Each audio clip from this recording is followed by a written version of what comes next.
Hi guys, thank you all for tuning in to Big Mama Story Time. Story time! Please don't forget to like, subscribe, comment to my page. Here we go. Hi guys, thank you all for tuning in to Big Mama Story Time on today. Today I will be reading to you guys a Golden Super Shape book. Tweety and Sylvester. Alright guys, let's get into this. I haven't read a Tweety and Sylvester book at all. This is my first Tweety and Sylvester book. Good morning, Tweety, said Granny. Did you sleep well? Yes, Granny, said Tweety. The little hat you knitted kept me nice and warm. Here's some extra special bird seed for breakfast, said Granny. I hope you like it. Sylvester covered his ears. It's awful the way Granny fusses over that bird, he said. Oh, so it's jealousy, huh? Okay. I guess he's like, I ain't getting no hat. Granny filled Sylvester's bowl with food. It's cat snacks again, said Sylvester. I hate cat snacks, but he decided to eat them anyway. Stop chewing so loudly, Sylvester, said Grandma. Sound like Sylvester don't really like Grandma. Grandma don't really like Sylvester like that, huh? After breakfast, Sylvester decided to take a little nap. In a few minutes, he was snoring loudly.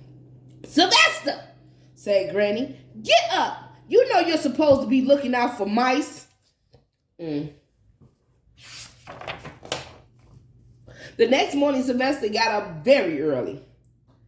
I have a perfect plan, he said. If Granny gets angry with Tweety, maybe she'll fuss more over me. He tiptoed into the kitchen to get some birdseed. Very quietly, he sprinkled the seeds on the living room rug, under Tweety's cage. Then the happy cat went back to sleep. Sylvester, I'm just saying, how did Tweety get out? Put the birdseed. Okay, the map isn't math to Sylvester. But let's see. Granny couldn't believe her eyes. Oh my, she cried. Tweety, you've spilled seeds all over the rug. Suffering succotash, said Sylvester. What a mess. Granny vacuumed up the seeds. I'll forgive you this time, Tweety, she said, but I'll be really angry if you do it again. Look at Sylvester pondering like, do it again? You'll be angry? Okay. I know I didn't spill those seeds, Tweety said to himself. I'll bet that putty tat, Sylvester did it, and I'll bet he'll do it again. The little bird thought, and then he thought of a plan.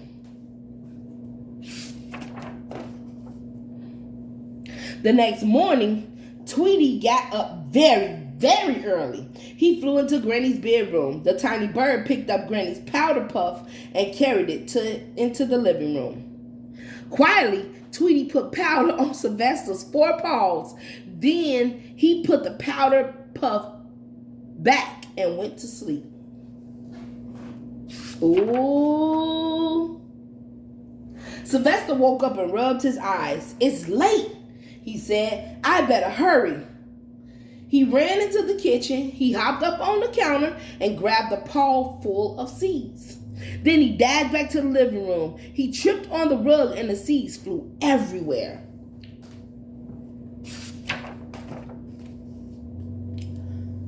Sylvester saw all this powdery paw prints.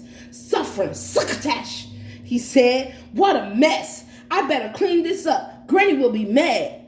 He got out some soap, a bucket, and a mop, and a big sponge. He scrubbed the kitchen counter and mopped the floor. Don't really look like it's going to be coming out like that. Then Sylvester lunged the vacuum cleaner out of the closet. I taught, putty cat, Tweety said with a big smile. Sylvester, what are you doing? Sylvester was still vacuuming when Granny got up. What's going on in there? She called. He cleaning up. I don't believe it, said Granny. Sylvester is actually cleaning the house. She gave Sylvester a big hug, and that's all he wanted. That's all he wanted was a big hug, y'all. That's all he wanted. I'm going right out to buy a big fish for your breakfast, she said. You must be hungry after all that work. See? All she wanted, you could have just gave her a helping hand. Look at that. She gave you a free fish and go ahead and gave you that hug you've been wanting. Granny was back in a few minutes. She fixed the fish and put it on the plate. Here, Sylvester, she said. I've even taken out the bones for you. Sylvester was thrilled. He was actually going to get a reward, but he was too tired to eat. But before he could take one bite, he fell fast asleep. Oh, you did all that, Sylvester, just to fall asleep. And look at that. He done fell asleep and got Tweety looking at him. That it, yep. He done fell asleep, still got the fish, and Tweety over there eating. Look like, yeah. So Tweety actually helped him get the fish. That's crazy. And he was trying to go after Tweety. But, all right, guys, that is Tweety and Sylvester. I hope you like that book, because I really did too. Don't forget to hit that like, subscribe, and share button. All right, guys, bye.